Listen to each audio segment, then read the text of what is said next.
नेपाल में अब भी हालात चिंताजनक बने हुए हैं। नेपाल की सियासत में गहरे तक पैठ कर चुके भ्रष्टाचार ने देश में सब कुछ चौपट करके रख दिया है। सोशल मीडिया बैन और भ्रष्टाचार के खिलाफ जारी आंदोलन के तीसरे दिन भी घटनाएं लगातार होती जा रही हैं। नमस्कार, मैं हूं विवेक शर्मा, पंजाब केसरी नवोदय टाइम्स देख रहे हैं आप। नेपाल में हिंसक प्रदर्शन रोकने के लिए सेना ने मंगलवार रात 10 बजे से पूरे देश का कंट्रोल अपने हाथ में ले लिया है।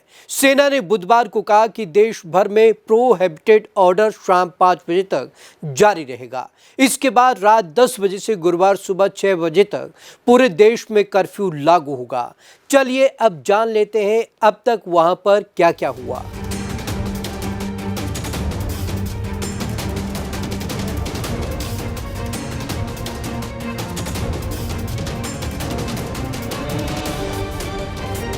सत्ताईस उपद्रवियों को किया गया गिरफ्तार। प्रदर्शनकारियों ने मंगलवार शाम को सुप्रीम कोर्ट में आग लगा दी थी, जिसके चलते 25,000 से ज्यादा केस फाइलें राख में बदल गई।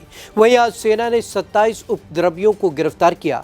सेना का कहना है ये लोग स्थिति का गलत फायदा उठाकर तोड़फोड़, अराजकता, लूटपाट, आगजनी और जान माल को नुकसान पहुंचाने की साजिश कर रहे थे। पुलिस ने इनके पास से 3.7 लाख रुपए नकद भी बरामद किए। इसके अलावा 23 बंदूकें, मैगजीन और गोलियों सहित 31 अलग अलग तरह के हथियार भी जब्त किए गए हैं।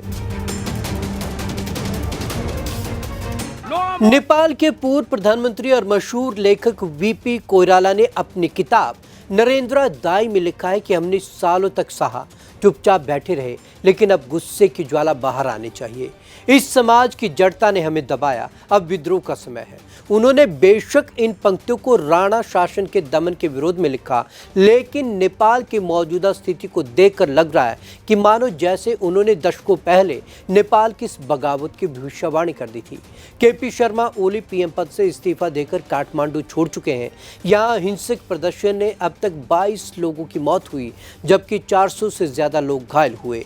प्रदर्शनकारियों ने अब तक क्या क्या किया?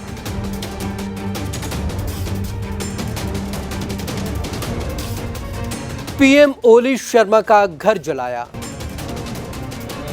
नंबर 2, राष्ट्रपति भवन में आग लगाई। नंबर 3, सुप्रीम कोर्ट और सरकारी वकीलों के ऑफिस में आग लगाई। नंबर 4, 3 पूर्व प्रधानमंत्रियों के घर जलाए। आंदोलनकारियों ने नेपाल के 3 प्रधानमंत्री शेर बहादुर देउबा, झालानाथ खलान और पुष्प कमल दहल प्रचंड के घर में आग लगा दी।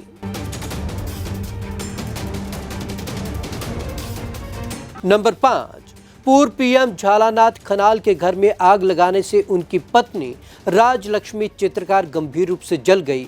उन्हें तुरंत कार्तिकपुर बर्न अस्पताल ले जाया गया, जहां उनकी मौत हो गई। नंबर 6, वही पूर्व प्रधानमंत्री शेर बहादुर देउबा को उनके घर में घुसकर पीटा गया, जबकि वित्त मंत्री विष्णु पाडेल को काठमांडू में उनके घर के पास दौड़ा दौड़ाकर मारा।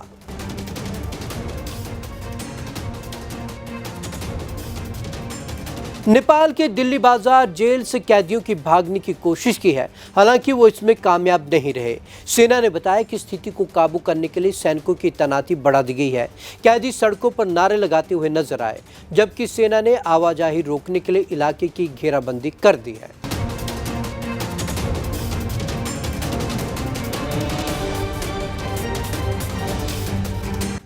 विदेशी नागरिकों के लिए हेल्पलाइन नंबर जारी।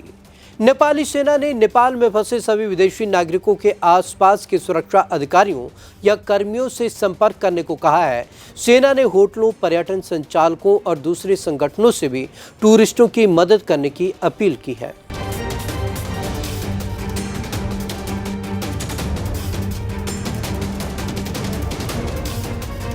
नेपाल के चितवन जिले में प्रदर्शनकारियों ने मंगलवार को सुप्रीम कोर्ट और सरकारी वकीलों के ऑफिस में आग लगाई, जिससे कई कागजात नष्ट हो गए। चलिए जान लेते हैं सुप्रीम कोर्ट में क्या क्या जला है।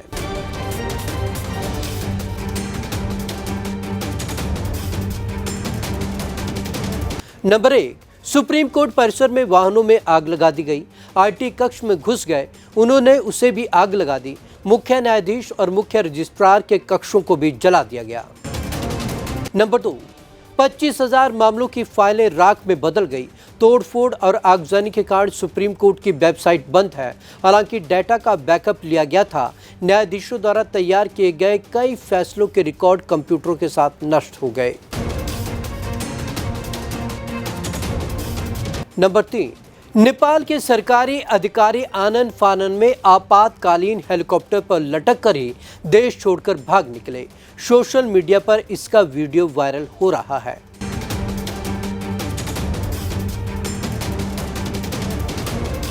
नेपाल के नवलपरासी पश्चिम जिला कारागार से 500 से ज्यादा कैदी फरार हो गए। जेल के अंदर उन्होंने आगजनी की और रिहाई की मांग करते हुए नारे लगाए। उन्हें नियंत्रित करने के प्रयासों के बावजूद ज्यादातर कैदी भागने में कामयाब रहे। स्थिति को संभालने के लिए जेल के अंदर सेना, पुलिस और सशस्त्र पुलिस बल तैनात किया गया था।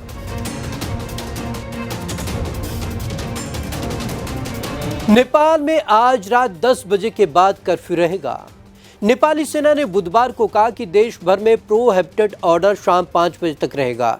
इसके बाद रात 10 बजे से गुरुवार सुबह 6 बजे तक पूरे देश में कर्फ्यू लागू होगा। सेना ने सार्वजनिक सुरक्षा का हवाला दिया है।